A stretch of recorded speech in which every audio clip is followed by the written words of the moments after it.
Olá, iniciando mais um videocast do canal Justiça e Amazônia. E eu tenho aqui ao meu lado minha querida colega, advogada, doutora Flávia Marçal, mestre em Direito, doutora em Ciências Sociais, professora universitária e que ao longo dos últimos anos se consolidou numa luta em defesa das pessoas portadoras de transtorno do espectro autista. Flávia, um prazer imenso de receber aqui no Justiça e Amazônia. A gente tem muito que conversar diante de um tema tão importante como esse. E eu queria ter um ponto de partida aqui nesse nosso bate-papo. E queria que esse ponto de partida fosse a tua história, que tu falasse um pouco como essa advogada, militante, experiente, transitou para esse mundo, né, do transtorno do espectro autista, no qual você se firmou como um grande nome na defesa das pessoas que possuem essa condição. Como é que você chegou até aí? Conta um pouquinho dessa história para a gente. Bem, primeiramente queria agradecer a presença aqui nesse podcast, que já é uma referência aqui na Amazônia e no Brasil, falando de assuntos sempre muito importantes. Agradecer a você, meu amigo, que foi, além de tudo, meu professor. Para quem não sabe, né? Doutor Sávio foi meu professor na universidade, dava aula aos sábados, chegávamos todos ressaqueados da juventude, né? E ele estava lá firmemente com o propósito de ensinar a juventude paraense sobre o direito. Quem vai dar aula hoje aqui é você, vai lá. Bem, eu sou mãe, né? Eu tive um filhinho no ano de 2010 e em 2013 eu recebi um diagnóstico do transtorno do espectro do autismo. Ele tinha quantos anos? Ele tinha 2 anos e meio. Naquela época eu já tinha ouvido falar no autismo, mas sempre me lembrando de um filme clássico de Hollywood, né? O He-Man. E eu não conseguia identificar aquelas características no meu filho. Meu filho, ele teve um diagnóstico relativamente precoce. No Brasil, infelizmente, a média do diagnóstico é por volta dos 7 anos de idade, embora o transtorno do espectro do autismo seja um transtorno que a gente fala de um transtorno da infância.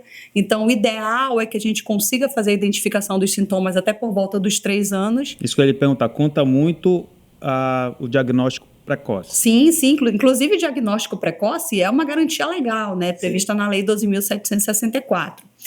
O meu filho teve acesso a esse diagnóstico muito porque a gente conseguia perceber algumas diferenças no comportamento dele. Meu filho é uma pessoa com autismo de nível de suporte 3, então ele tem muitas dificuldades comportamentais e comunicacionais. E isso se manifestou desde que ele era muito pequeno. A gente conseguia perceber, por exemplo, meu filho não falava, né, não atendia alguns pedidos, e a gente conseguiu perceber isso muito rapidamente. E aí eu busquei ajuda, né, do pediatra que eu acompanhava. Na época aconteceu, inclusive, uma coisa que deve acontecer muito com você que está nos ouvindo, que era o pediatra comentar que eu era muito ansiosa. Ele brincava comigo, né? Não, mas cada criança tem seu tempo. E eu tenho sempre falado isso. Achando que estava dentro de uma normalidade. Exatamente. Então é muito importante que quem está nos acompanhando saiba de que nós devemos, né, saber conhecer os marcos do desenvolvimento infantil para que a gente possa acompanhar. E quando você tiver qualquer coisa que foge ali do que a gente chama de neurotipicidade, né, daquilo que se espera naquela faixa etária, é sempre muito importante acionar uma rede de proteção, não só com o pediatra, mas com outros profissionais, como fonoaudiólogo, psicólogo, terapeuta ocupacional. E foi o que eu fiz com o Matheus. Como eu percebia que ele tinha alguma coisa que eu não sabia dizer exatamente o que era, eu comecei a buscar suporte de outros profissionais e foi nessa busca que surgiu o diagnóstico de autismo. E a pesquisar o assunto. Isso daí foi. Eu lembro que assim, a primeira vez que eu ouvi falar na palavra autismo, num dos profissionais que eu estava indo, que eu perguntava, né, por que ele não olha nos olhos? Por que ele não atende quando eu chamo? E aí, quando falaram a palavra autismo, eu fui como toda mãe, né? Doutor Google, joguei no Google, e aí eu percebi que todas as características que estavam descritas ali eram compatíveis com o que eu enxergava no meu filho. Então, antes de ter um laudo fechado, né, eu já sabia, já tinha certeza que o Matheus era uma pessoa com autismo, e aí a gente iniciou essa caminhada. Então, Flávia, pegando aí essa história tão bonita, que é uma história de amor, né, que te trouxe até esse tema, vamos conceituar, né, o que é o transtorno do espectro autista? Esses níveis, quantos níveis tem? Vamos tentar, claro que todo mundo tem uma noção a respeito do assunto, mas como é um espectro, imagino, não é um conceito fechado, você tem que compreender, né, um conceito mais amplo. E como é que você situa hoje esse conceito para quem está nos ouvindo poder ter uma noção exata disso? Bem, é muito importante que a gente tenha uma referência, você falou perfeitamente. No meu caso, por ser advogada, eu sempre utilizo uma referência técnica que é uma referência legal. Nós temos uma lei federal chamada Lei 12.764, do ano de 2012, que ela conceitua o que é a pessoa com transtorno do espectro do autismo. E ela é muito importante porque a partir dessa definição legal você vai ter o acompanhamento disso em várias outras legislações, né? Inclusive essa foi a lei que passou a permitir que a pessoa com autismo seja considerada pessoa com deficiência para fins legais, que teve um grande impacto para essa população.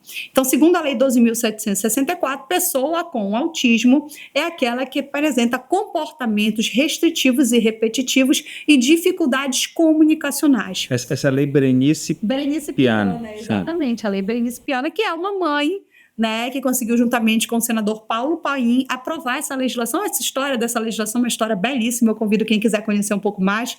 Eu tenho um vídeo gravado, né, uma live gravada com a Berenice Piana, disponível no site do Projeto TEA, da Universidade Federal Rural da Amazônia, que é o projeto que eu coordeno, em que ela conta toda essa história de como foi a aprovação dessa legislação. Mas aí, voltando, então essa lei, ela traz basicamente esses dois conceitos, né, as questões comportamentais e as questões comunicacionais. Os níveis que a gente fala, ou seja, o que antigamente se chamava de autismo leve, autismo moderado e autismo severo, hoje a gente classifica através do DSM-5, que é o Manual de Transtornos Psiquiátricos da Sociedade Norte-Americana de Psiquiatria. Então, a gente teve uma mudança. Agora, nós chamamos de autismo de nível de suporte 1, que era o antigo autismo leve, autismo de nível de suporte 2 e autismo nível de suporte 3. O espectro é uma certa caminhada entre esses níveis de acordo com o teu nível de suporte. Quanto mais suporte a pessoa com autismo precisa nas áreas comportamentais e comunicacionais, quanto maior o nível de suporte, maior o nível de autismo, por assim dizer.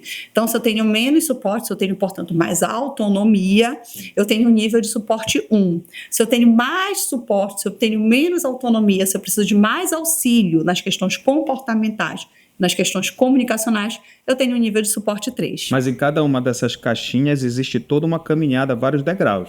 Sim. Mesmo que é o nível de suporte 1, por exemplo, a gente costuma dizer que se você conhece um autista, você conhece um autista, você não conhece todo o espectro. Tem dois pontos aqui que eu sempre acho importante.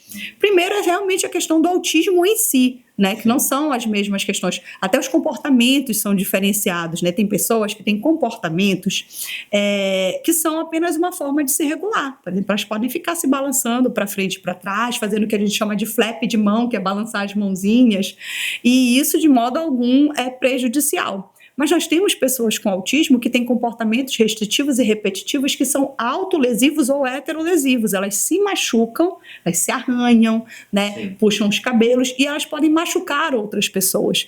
E isso pode acontecer em todos os níveis do espectro. Por isso que a gente precisa ter muita atenção na individualização desse olhar para essa pessoa com autismo. E a partir disso conseguir compreender, e você tem toda a razão. Então, não é todo autista de nível de suporte 1 que é igual a todo autista de nível de suporte 1. A gente caminha entre os níveis e dentro dos níveis. E Flávia, a gente falou aqui da Lei Berenice Piana, que ela é de 2012, tá? O que nós temos hoje de legislação, pelo menos vamos falar assim, em termos gerais, qual a rede de proteção hoje que existe no plano legislativo em relação à pessoa com transtorno do espectro autista e especialmente, para pegar um assunto bem do momento, como é que está a questão do parecer 50 do Conselho Nacional de Educação? Excelente pergunta. Essa é aquela hora que quem está acompanhando vai fazer o corte, porque eu queria que tivessem me contado isso quando eu tive o diagnóstico do meu filho, e que bom que a gente tem esse espaço agora para falar sobre isso. Eu costumo dizer que todo pai de pessoa, toda mãe de pessoa com autismo, não é mãe de pessoa com deficiência em geral, né, precisa conhecer duas legislações que são essenciais.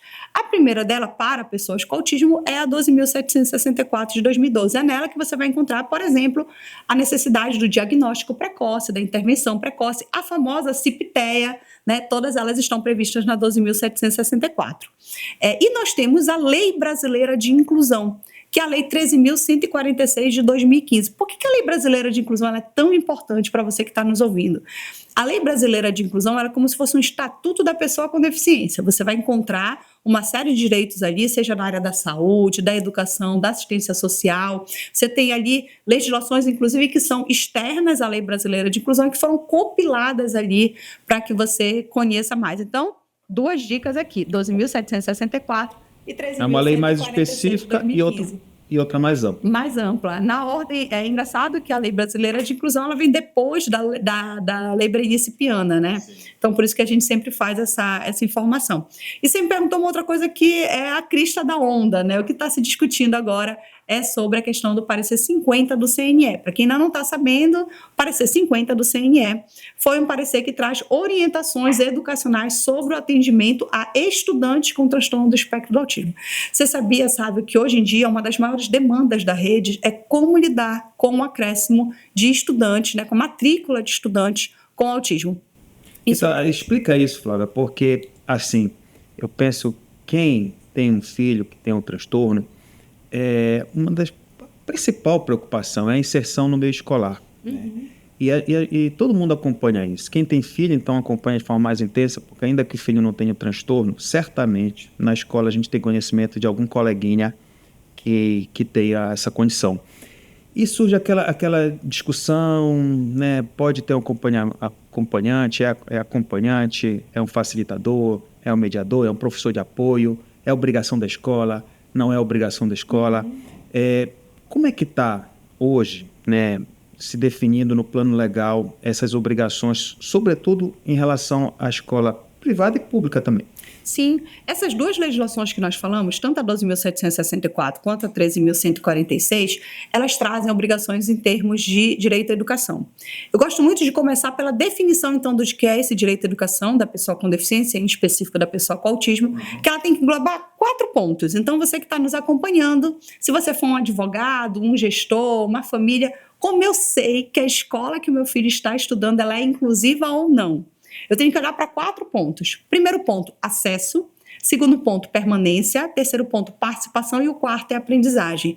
O parecer orientador do CNE, ele vem explicando cada uma dessas etapas. Para mais claro isso. Legalmente. Hoje está meio nebuloso essas obrigações. Vou dar um exemplo para você. Ainda existem escolas que negam a matrícula da pessoa com deficiência em razão da deficiência, desconhecendo que isso é crime. Né? Você sabe quanto é que está girando a média de valores de indenização por cada negativa de matrícula? Diz aí.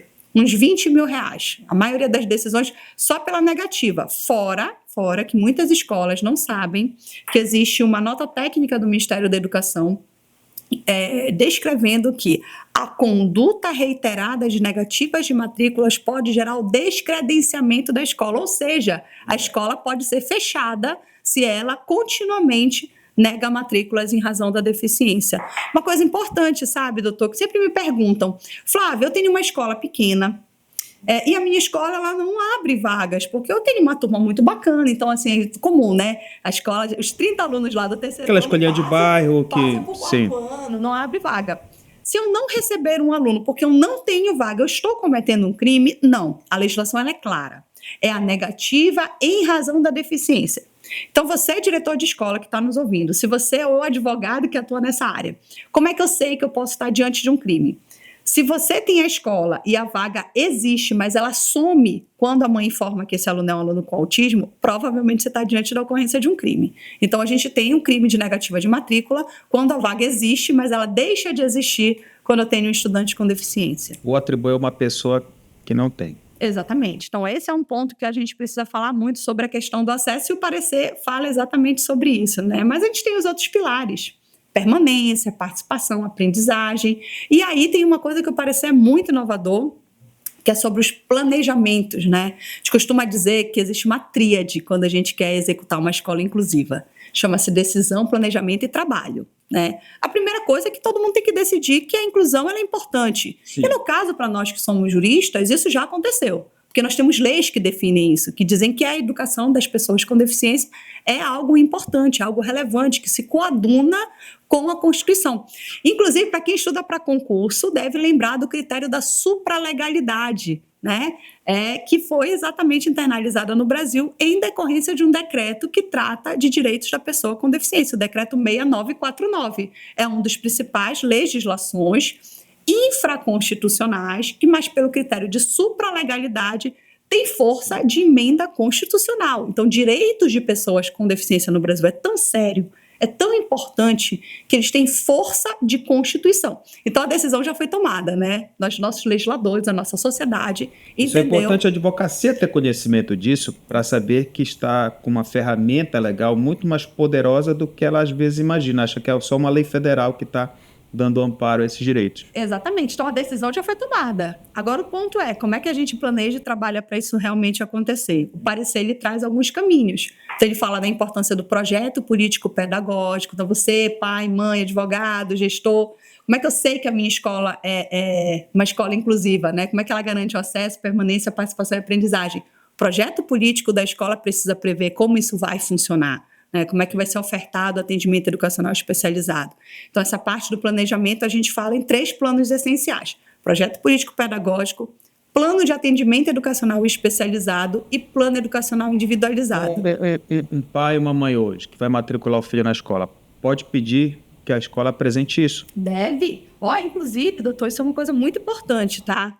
Muitas famílias têm uma perspectiva pessoal daquilo que ela considera relevante no processo educativo, né? Então, você tem escolas confessionais, você tem escolas que têm uma determinada linha de conduta montessoriana, militar. E muitas vezes a família não sabe exatamente, aqui você que está nos ouvindo, qual é a linha de conduta que a escola do seu filho segue. Em tese, é no projeto político-pedagógico que você vai encontrar essas informações. Que os pais normalmente não leem. E que ali a essência da escola, é todo o espírito da escola, a alma dela está no documento que as pessoas normalmente não procuram, né? Você sabe que tem uma coisa interessante? Eu sou professora da universidade, né? E aí, não podia ser casa de ferreiro, espeto de pau, né? Então, eu comecei, por exemplo, eu dou aula para diversos cursos na universidade, e eu comecei a ler os projetos políticos pedagógicos do curso, porque eu queria saber qual era o perfil da egresso. Falei, mas peraí. Quem é que a gente está formando? E por que a gente está formando? Esse pessoal vai trabalhar com o quê?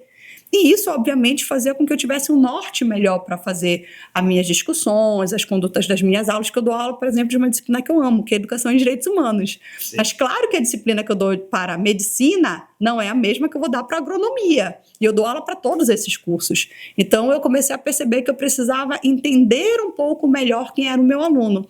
E uma das formas de eu entender isso foi através do projeto político-pedagógico. Então, esse é um planejamento essencial para quem quer entender melhor como vai funcionar a educação do seu filho na escola em que ele está matriculado. Flávia, saindo da parte de legislação, para a questão da política pública de saúde. Então, vamos sair da escola e pensar agora em termos de tratamento de saúde. Como é que funciona hoje? Como é que as políticas públicas estão tratando as pessoas que têm essa condição? Você sabe o que você está me perguntando agora sobre legislação? Eu esqueci de falar uma importantíssima para nós que somos aqui do Pará. Eu tive a honra de participar da elaboração, juntamente com uma grande amiga minha, Nayara Barbalho, que hoje é coordenadora estadual de políticas para o autismo. Na época, nós não éramos nada a não ser mães de militantes que lutavam para a inclusão.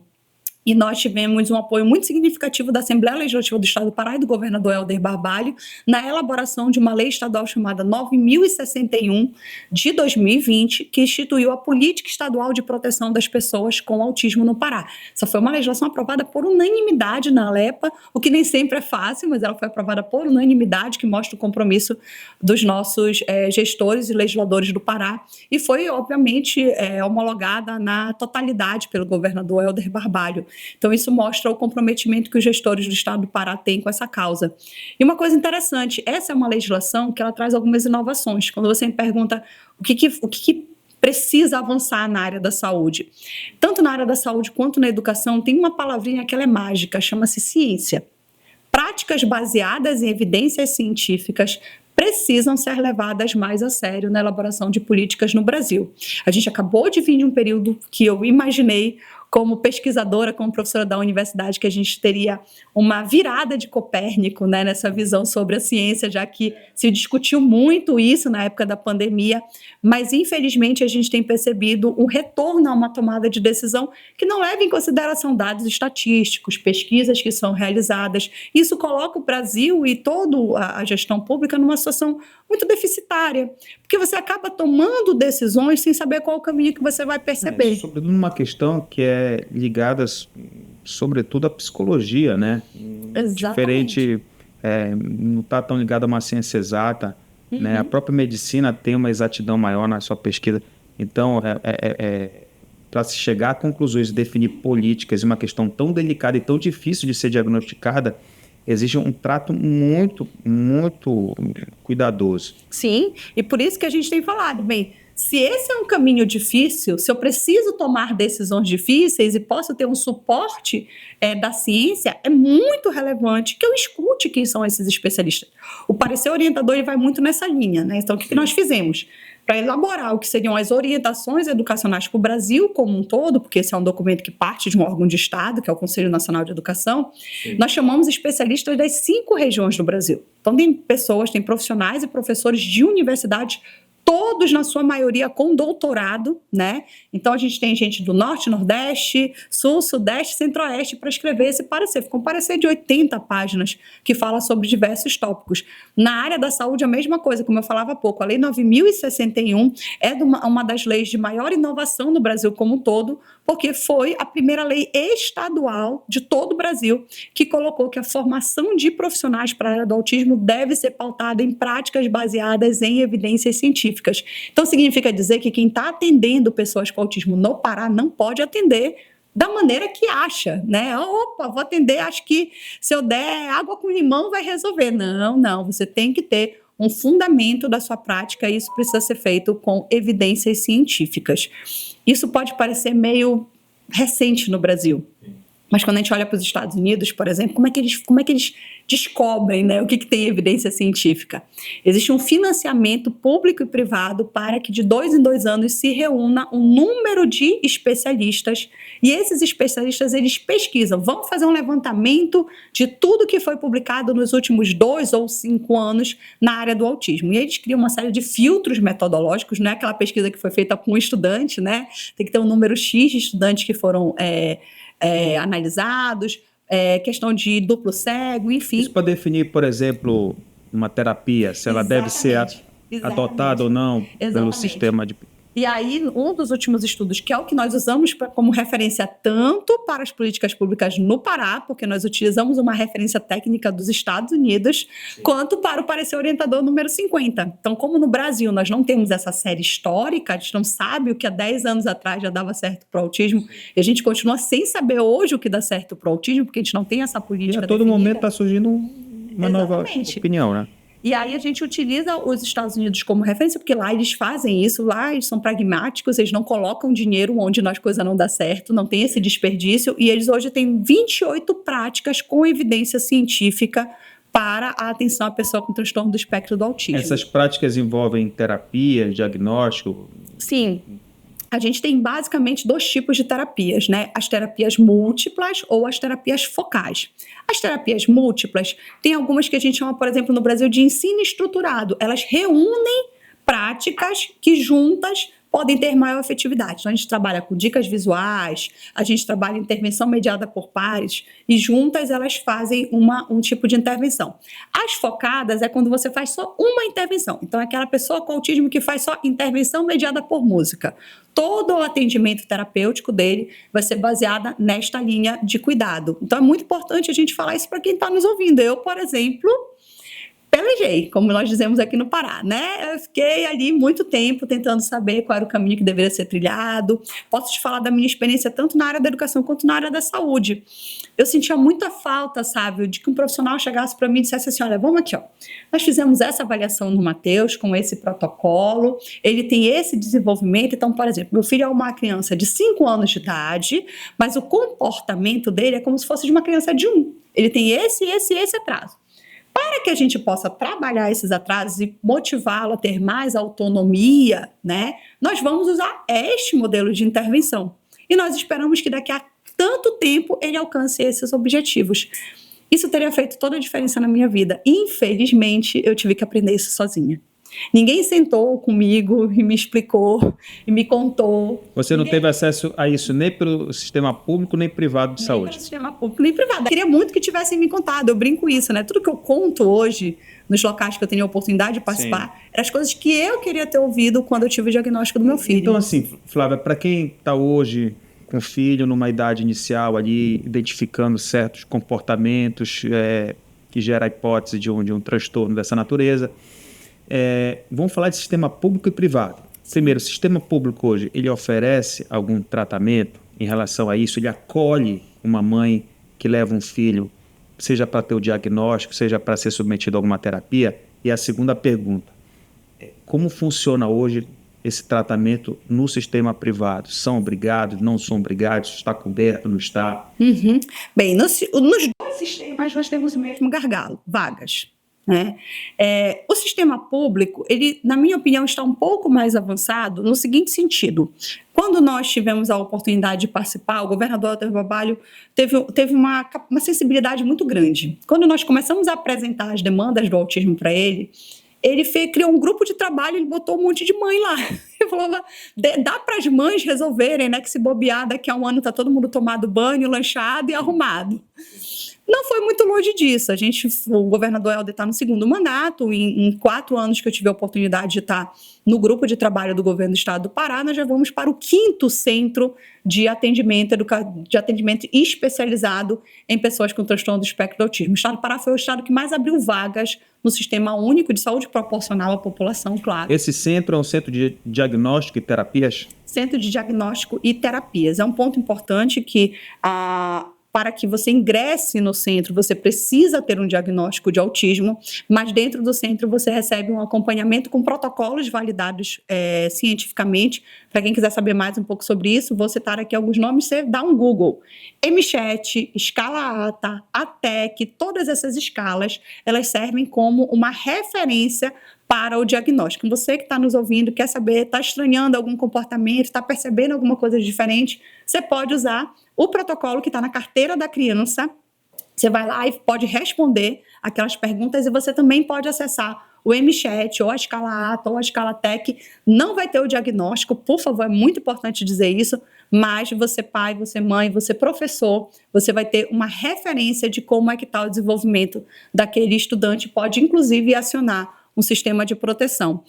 A nossa luta agora, sabe, é para que os municípios façam isso, porque o que acontece? Na rede estadual, a pessoa recebe um diagnóstico numa unidade básica de saúde, por exemplo, né, através de um sistema de atendimento específico da pediatria, e é encaminhado para os núcleos de atendimento para poder iniciar esse processo de intervenção.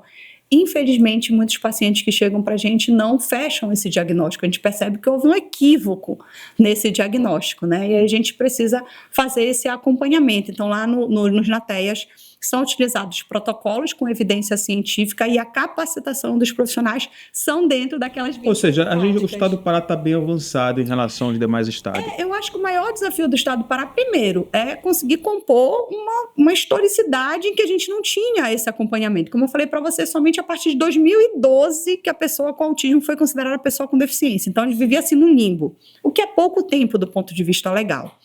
E... ao mesmo tempo, você tem as dimensões, né, continentais do nosso estado, nós temos as dificuldades financeiras que muitos municípios têm. São pontos muito desafiadores, mas eu costumo dizer que se a gente conseguiu fazer isso aqui na Amazônia, imagina se a gente estiver num estado em que você não tenha as mesmas dificuldades que a gente tem em algumas regiões aqui do norte. É bom ver que a gente está servindo de exemplo, pelo menos, em alguns setores, né? Não. E Flávia, eu não queria terminar essa nossa gravação aqui antes de explorar o último ponto. Muitas pessoas, muitos pais que possuem filhos com transtorno do espectro autista se deparam com um alto custo, né, para lidar com isso. Tudo bem que pode ter um amparo no sistema de saúde, né, nesses centros, para poder ter acesso às terapias, mas o cuidado de um filho não envolve só ter acesso à terapia, envolve toda uma logística, né? Imagina dentro de casa, aí que a pessoa vai trabalhar, ter alguém para cuidar. Existe alguma rede de assistência social, sobretudo para as pessoas mais necessitadas que se deparam com essa situação? Infelizmente, eu posso te afirmar que essa rede ela é extremamente falha, né? A atenção do cuidado com o cuidador, ela é uma pauta de primeira ordem no Brasil, a ponto de você ter um grupo de trabalho instituído pelo governo federal para que seja elaborada a Política Nacional de Cuidados, justamente para valorizar quem exerce esse cuidado. Existe uma série de restrições, por exemplo, as famílias que é muito comum as mulheres deixarem de trabalhar para exercer os cuidados com os filhos. Eu tive muita sorte, eu venho de uma família que funcionou como uma rede de apoio, eu tenho um marido maravilhoso que dividiu essas tarefas comigo. Perde uma renda familiar. Exatamente. E ainda passa a ter uma despesa a mais, né? Você perde a renda e aumenta a despesa. Exatamente. Então, essa rede de cuidados, ela precisa funcionar de uma maneira muito mais positiva, inclusive com a ampliação de benefícios. A gente sabe, volto a dizer, lembra lá atrás que eu falei decisão, planejamento e trabalho? Se nós decidimos que o processo de inclusão é aquilo que mostra que a nossa sociedade é mais evoluída, a gente precisa pensar, então, de que forma a gente dá efetivamente apoio para essas pessoas que precisam exercer os cuidados. Existem uma série de pesquisas internacionais sobre isso, sobre o custo do cuidado, e é muito importante para que nós, mulheres, nós advogadas mulheres, possamos lutar por essa política, porque nós sabemos, existem hoje dados estatísticos do IBGE que mostram a famosa tripla jornada de trabalho, sim, que nós mulheres sempre sentimos, ela está agora categorizada em dados estatísticos. As mulheres, elas trabalham muito mais do que os homens exatamente pelo exercício do cuidado. Isso precisa ser vislumbrado dentro das legislações. Flávia, muito obrigado pela tua participação. Acho que a gente explorou um pedacinho de cada um desses temas que se desdobram em muitos subtemas, mas conseguimos aí passar um panorama geral desse tema para que as pessoas possam se aprofundar um pouco, né, no conhecimento dos seus direitos, do que existe, do que está ao alcance né, da população para cuidar das pessoas que possuem esse transtorno.